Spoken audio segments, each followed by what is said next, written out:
Assalamualaikum dan salam sejahtera bersama cikgu dalam Sains Tingkatan 3 bab 6 iaitu elektrik dan kemagnetan.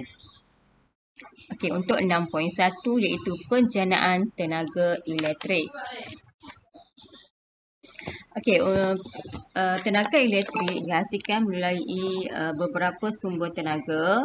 Okey, terdapat dua kumpulan yang utama iaitu sumber tenaga boleh baharu dan sumber tenaga tidak boleh baharu. Okey, kita pergi yang pertama dahulu iaitu sumber tenaga boleh baharu iaitu sumber tenaga yang boleh diganti secara berterusan dan tidak akan habis. Maksudnya kita boleh guna sepanjang zaman lah, sepanjang masa iaitu tenaga hidro, tenaga ombak, tenaga solar, tenaga pasang surut, tenaga angin, tenaga biogeosim dan juga tenaga geotermal.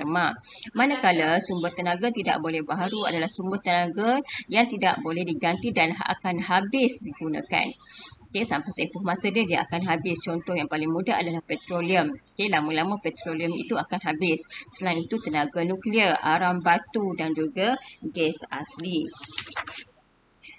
Kita lihat kepada proses penjanaan tenaga elektrik, sebenarnya yang utama sekali iaitu generator. Generator ialah alat yang digunakan untuk menjana tenaga elektrik. Okay, kita lihat bagaimanakah komponen utama dalam model generator ini. Ia mempunyai engkol, mempunyai gebelung dawai, magnet dan juga ada LED. Apabila engkol pada model generator diputarkan, satu arus yang dikenali sebagai arus aruhan akan dihasilkan. Pengaliran arus aruhan ini akan menyalakan LED.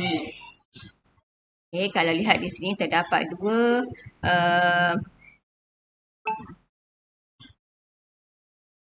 arus elektrik dihasilkan oleh gerakan dawai dan juga gerakan magnet. Di sini galvanometer adalah untuk menunjukkan kehadiran arus. Kita lihat kepada stesen jana kuasa.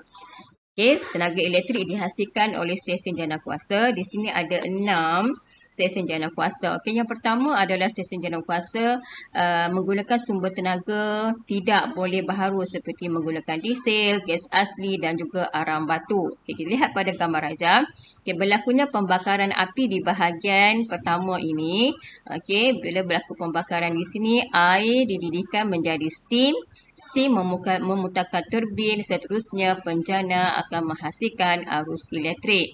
Jadi perubahan bentuk tenaga daripada tenaga kimia kepada tenaga haba, kepada tenaga kinetik dan akhir sekali tenaga elektrik.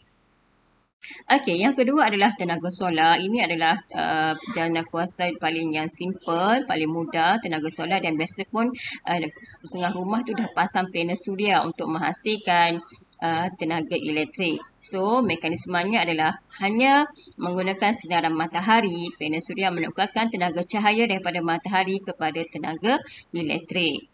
Jadi, perubahan bentuk adalah daripada tenaga cahaya kepada tenaga elektrik.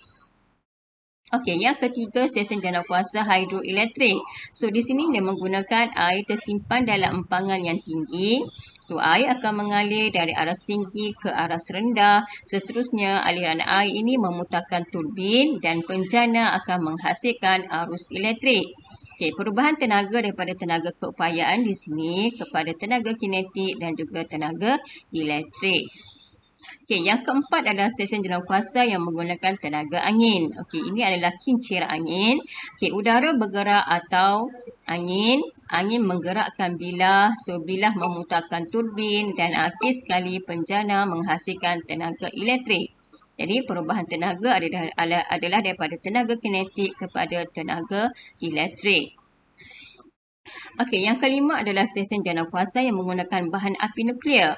So, di sini terdapatnya reaktor nuklear. Tindak balas nuklear berlaku di dalam reaktor nuklear. So, air dididihkan menjadi steam. Steam memutarkan turbin dan akhir sekali penjana menghasilkan tenaga elektrik.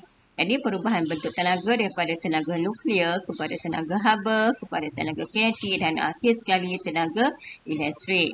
Dan yang terakhir adalah stesen jana kuasa yang menggunakan biogeosim. Okey, apa itu biojisim? Biojisim boleh terdiri daripada sampah sarah, hampas kelapa sawit, jagung. Okey, itu adalah contoh biojisim.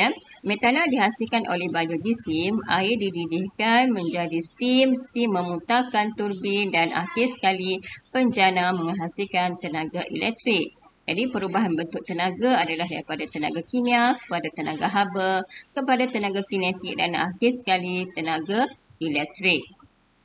Jadi itu saja untuk part 1 ni, bahagian 1 untuk 6.1. Nanti kita akan sambung untuk bahagian 2 iaitu arus terus dan juga arus ulang alik.